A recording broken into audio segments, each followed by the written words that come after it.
नमस्कार, समीक्षा इंस्टीट्यूट में आप सभी का स्वागत है। अभी हम एमपीपीएससी मुख्यालय पर यहाँ पर एमपी असिस्टेंट प्रोफेसर जूलॉजी की जो इंटरव्यू देकर के मैम आई हैं, तो मैम से बात करते हैं और जानते हैं इंटरव्यू के बारे में। तो नमस्कार, क्या नाम है मैम आपका? भावना।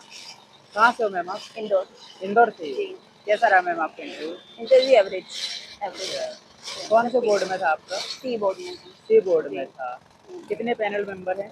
5 पैनल मेंबर में एक मैडम है और 3 सर हैं, 3 सर हैं। कितने मिनट तक चला हुआ आपका इंटरव्यू? 15 से 15 12-15 मिनट। 12-15। मैम क्वेश्चन किस तरीके से क्या पूछे गए मतलब? क्वेश्चन तो कंटिन्यूस क्वेश्चन हो रहे हैं, रैपिड फायर क्वेश्चन हो रहे हैं और डीप नॉलेज से हो रहे हैं। मतलब आपको क्लासिफिकेशन जूलॉजी का पूरा क्लासिफिकेशन कंप्लीट आना चाहिए, जी मैम। डीप नॉलेज होना चाहिए जी उसका मैम। और एनिमल वाइज सारा कंप्लीट आना चाहिए। जी मैम। और मैंने जो एक्सपेक्ट किया था कि क्लासिफिकेशन इतना डीप नहीं पूछेंगे, लेकिन पूछा है, जी मैम। तो वो तो आना ही चाहिए। कोई क्वेश्चन मतलब जैसे याद आ रहा हो आपको? काफ़ी क्वेश्चन आते हैं, मतलब जैसे इसमें सारे सारे ही मतलब क्लासेस उन्होंने कवर कर लिए।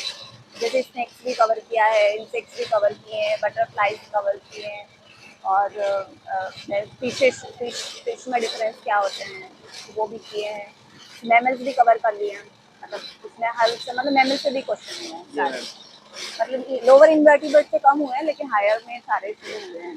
जी मैम। और रैपिड फायर क्वेश्चन हो रहे हैं, मतलब ऐसे क्लासीफाई करने को नहीं बोल रहे हैं आपको। एक पर्टिकुलर एनिमल दे दिया तो उसके बारे में फीचर्स बताना है। जैसे आपको ये है आपके ब्लू व्हेल है, तो उसका क्या है, वीवी पेरिस है, वही पेरिस है।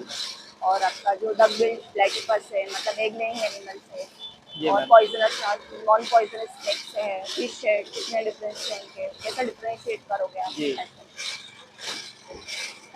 और बाकी जो बेसिक क्वेश्चन आपके डेप्थ से होंगे, जैसे कि आप कहाँ से, जैसे कौन सी यूनिवर्सिटी में है। जैसे मैं जी। भोपाल में रहती हूँ, तो वहाँ बरकतुल्लाह यूनिवर्सिटी पढ़ती है, जी तो मैम। उसके बारे में पूछा। जैसे इवोल्यूशन हो गया अपना, नहीं, टिश्यू हो गए। इवोल्यूशन नहीं, अभी सिलेबस से नहीं हुआ, मेन क्लासिफिकेशन से ही हो गया मेरा इंटरव्यू। तो अच्छा, जी, तो सारा सिलेबस में। क्लासिफिकेशन पे ही चला हाँ, है। जूलॉजी के प्रैक्टिकल से, माउंटिंग है, स्लाइड प्रिपरेशन है जी। जी मैम। इससे हुआ, मतलब स्लाइड प्रिपरेशन कैसे करोगे आप स्लाइडिंग लेन की, जी मैम। ऐसा और ये। कोई क्वेश्चन जैसे करंट से रिलेटेड करके कोई क्वेश्चन हो? करंट से रिलेटेड ये, हाँ, एक दो क्वेश्चन हुए थे अभी। जैसे वॉटसन की डेथ, वॉटसन जी की वो अभी अभी डेथ हुई। हाँ कल हाँ। परसों ही हुआ है। हाँ जी, वॉटसन जी की डेथ हुई, तो उसके बारे में हुआ था। करंट से हुआ है, मतलब साइंस बेस्ड करंट होना चाहिए, जी। उससे हुआ है। जी। और डायबिटीज की अभी कुछ नई रिसर्च हुई है, जस्ट रिसर्च ही हुई है अभी, जी। 3 मंथ्स पहले। वो एक्चुअली मुझे पता नहीं था वो कौन सी रिसर्च हुई है। डायबिटीज 1 पे हुई है। फर्स्ट वाला वॉटसन वाला मुझे पता था, जी वो मैम। बता दिया मैंने। डायबिटीज पे कुछ हुआ है नया, ऑटो इम्यूनिटी पे जो होती है डायबिटीज, फर्स्ट एंड सेकंड होती है, तो उस पे हुआ है, तो वो मुझे पता है जी मैम। ऐसा। आने वाले एस्पिरेंट्स के लिए मतलब कोई सलाह देना चाहोगे? जी जी, बिल्कुल, जो नई रिसर्च हो रही है वो तो पढ़ना ही करंट में आपको। और जहाँ से आप हो, जिस एरिया से हो, मतलब जिस लोकेशन से, उसके बारे में डीप में पढ़ना है। जी मैम। और बाकी जूलॉजी का क्लासिफिकेशन वगैरह तो करना ही है। जी। थैंक जी। You ma'am. ओके।